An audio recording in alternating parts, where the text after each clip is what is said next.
Sawubona igama lami ngingumfanele uPhenyi Ibheshu ngingwakwaDzanibe isibongo uyazi ke sinengosi lapho sithi yana sisuke sanjelo umama uJabulile Maseko sibheka nje izinto neminxa ethinta ke izenhlala kahle sibheke nje ke nempilo abantu abayiphilayo kulolu hlelo ila suke sikhuthaza khona ukuba ke nawe ukwazi ukukhuluma kungaba umuntu wesilisa kungaba umuntu wesifazane kepha ukuhlukumezeka kuyakwazi ukuthi ke kuaffect nanoma ngabe iyiphi indlela ake singene ke kulolu hlelo sikhulumisane nomama uJabulile Maseko ke muzwa kwethu njengoba ke sengike ngathi ukubingelela ngase ngithi ke siyangena manje sizokhuluma ngokuhlukumezana kwenu othandweni toxic mama Maseko hamba kahle hamba kahle mfanele number 1 cela ukuthatha ithuba nje ubingelela abantu ekhaya bakulindele kade bakugcina Sanibonani babukela emakhaya ophambi kwenu uJabulile Maseko. I'm the founder and a CEO of You Are Not Alone Women and Family Center. I am a social worker by profession. I am not working alone. Also, I'm working with social workers at different police stations, Northern Park Police Station, Edenville Police Station, Sebenza Police Station, and we also have social workers at our main office in Tembisa. Mama Maseko inyanga yabantu besilisa idlulile akukho kwenzekile abanye besimama bayazi nokuyazi singene inyanga yabantu besimama manje sithe zisuka nje sithe masithi nje ngey1 babe bekhala bethi girlfriend day flowers siya kwi9 manje kuzobe kuthiwa women's day abantu besilisa yini ngathi abanakiwe aba kanjani. It's because abantu besilisa bona bakwazi ukukhuluma nanithulile thina senzeni angithi thina sazikhulumela you can see all women posting girlfriend's day we even went out with my kids with my girlfriends so thina sihlushwa ungakhulumi mina ngithathe abo girls nje ngaphuma nabo sahamba sayikhipha sayodla ice cream. Yes. Ngoba it's not about ukuthi kwamele bakhishwe abafana or bakhishwe amadoda while I'm here as a mother. Yes. Hayi siyabonga mama Maseko sibonga impela. Toxic. Ngathi kuyabhethe emjolweni. Kuyabhethe. Khamba kanjani njengawusenhlala kahle. Likhona ikhambi kodwa ngezimo zama toxic relationship noma nje makubheda kuyabhetha. No, ikhambi likhona le toxic relationship nawubona ukuthi awusathitheki kahle la uhlele khona angithi icala kanjani mfanele icala ngokuthi ni date when you are dating kumnandi you are buying flowers kuba khona lento yokuthi girlfriends day international day then you are buying flowers you are buying chocolate then all of a sudden it's quiet you're no longer doing that. Who are you sending those flowers to now if you are not sending to me?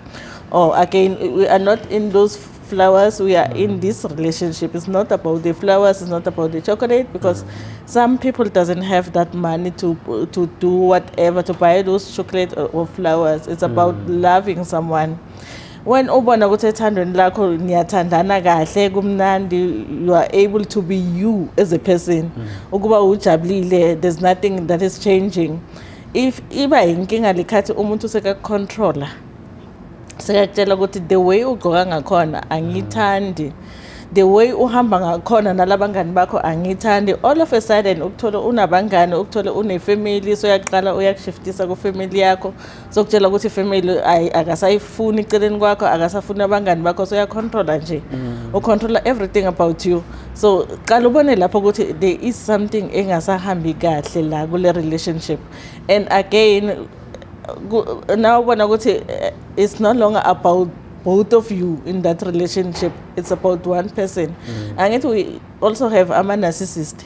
A narcissist is someone yonke into it's about yena like a good relationship it's no longer the two of you uthando selu one sided uzokutshela ukuthi manje uthe akwenza ngathi uyahlanya wena even though umbona ukuthi uyacheata umuntu wakhona uthi ngibone 1 2 3 athi hayi awubonanga kahle you are going crazy umuntu la sakwenza ukuthi as a person uziquestion your sanity believe me that relationship it's a no, you have to run away from it. Whether you are a man, whether you are a woman, it doesn't matter. If you are questioning your sanity because of someone else, bona ukuthi sekurong. And again, if umuntu athi stay away from your friends, stay away from your family, that means that's emotionally abuse, and that person is controlling you, controlling whatever you are doing. And umuntu nakafuna ukuhlukumeza ngendlela eziphasi uyakushiftisa kulabantu abakuthandayo because bazokubonisa ukuthi this is what is happening to you.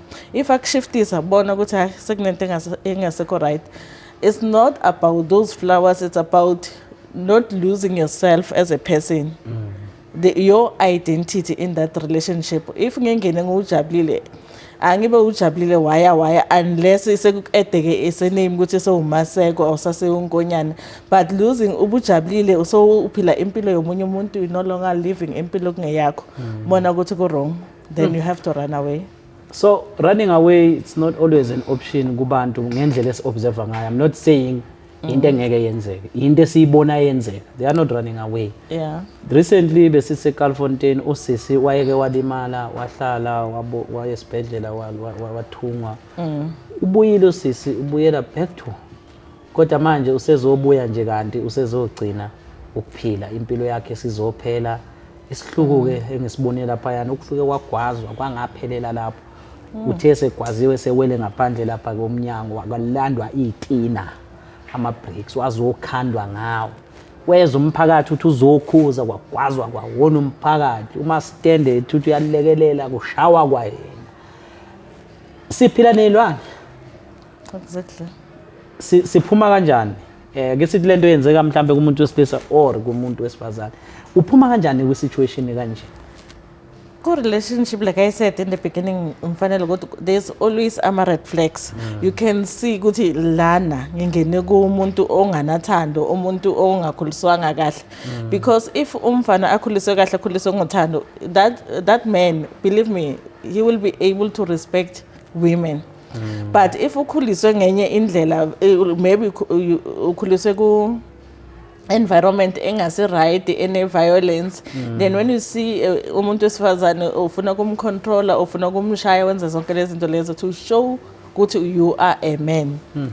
Angithi abanye abantu bakwenza lokho to prove themselves ukuthi bayamadoda enough because they have so much power over women.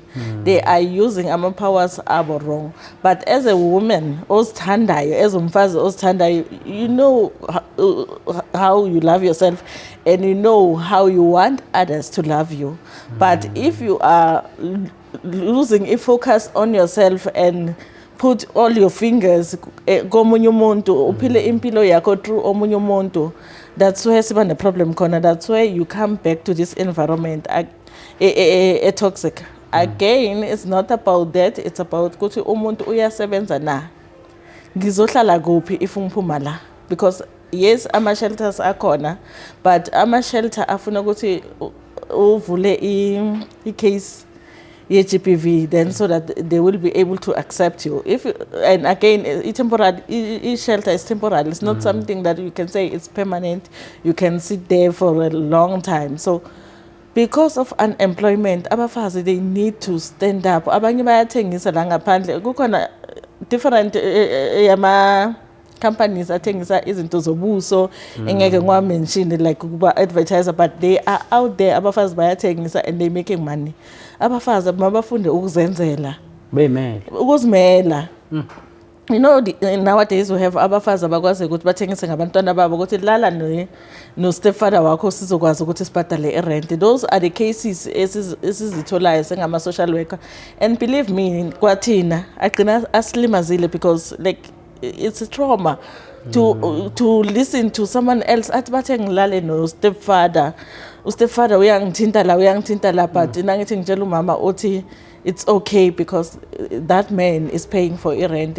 You know, abantwana bethu they going through ama traumas from their parents. Yeah, from their parents. And as a mother, I can see I'll be able to protect umntanami, but because ngizolala kuphi, that's why I come back to the toxic environment. So women need to wake up.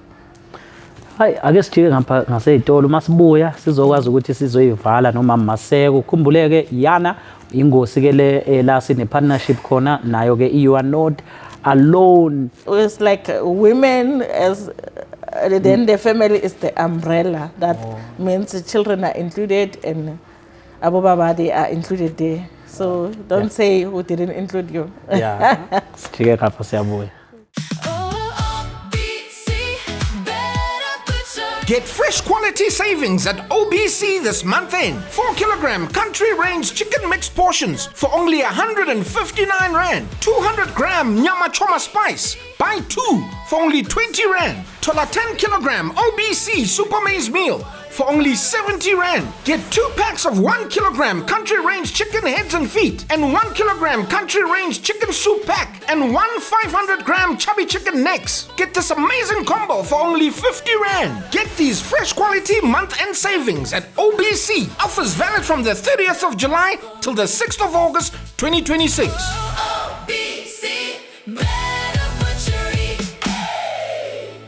Sibonga kakhulu kumama uJabulile Maseko weYana unguyena kumanqinqiza lapha umphathi aphinde ke futhi naye ngokwakhe abe professional social work usonhlala kahle njengoba sikhulumisana naye Mama Maseko siyayivala nje manje kuningi esingakukhuluma ziningi izinto ezikhona kodwa ke uma ngabe sibheke ama relationship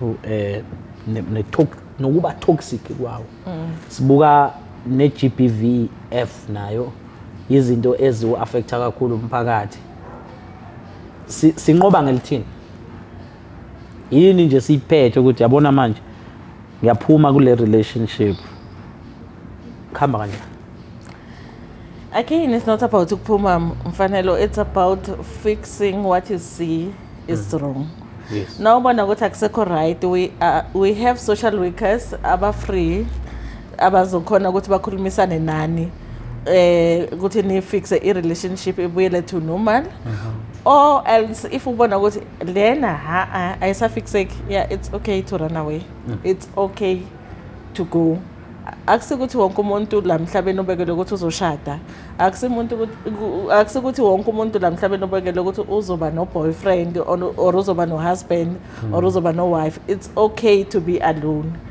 Don't be afraid to be alone. It's okay to be alone. Wow. Mama Sekwela lokugcina nitholakala kanjani abantu mabefuna ukunithinta? Siyatholakala ku 063 991 1274. Ini WhatsApp leyo number ke Cela siphinde 063 991 1274. Sine 010 065 1733. Ngicela just ukundlulisa ke mfanelo, we have an event nge-28 saka August Edenvale, even to be confirmed. Ngicela nibuke kuma social media eyabafazi Empower Hair. Empowered women is an empowered nation. So please be out there, be seen, be heard, listen to others. Go to baphakama kanjani. Don't stay in a toxic relationship because awunamali. Thank you. Umama Maseko ke bakwethu ubuya kwiYana igama lami mina ngingumfanele uPhenyi Mpeshu ngingwakwadzanibe isibongo angamngedwa koza kwethu okuyibona abaqophile base behlanganisa bedidiyela lolu hlelo Derek Phukela shot by Hauser Kape the drone pilot Banele Brazo Sondlo okuyena ke zonke intambo zibese ibuyela kuye waqoqa ke wahlanganisa nembhalo le oyibonayo okuyena kwehlanganisana sale kahle.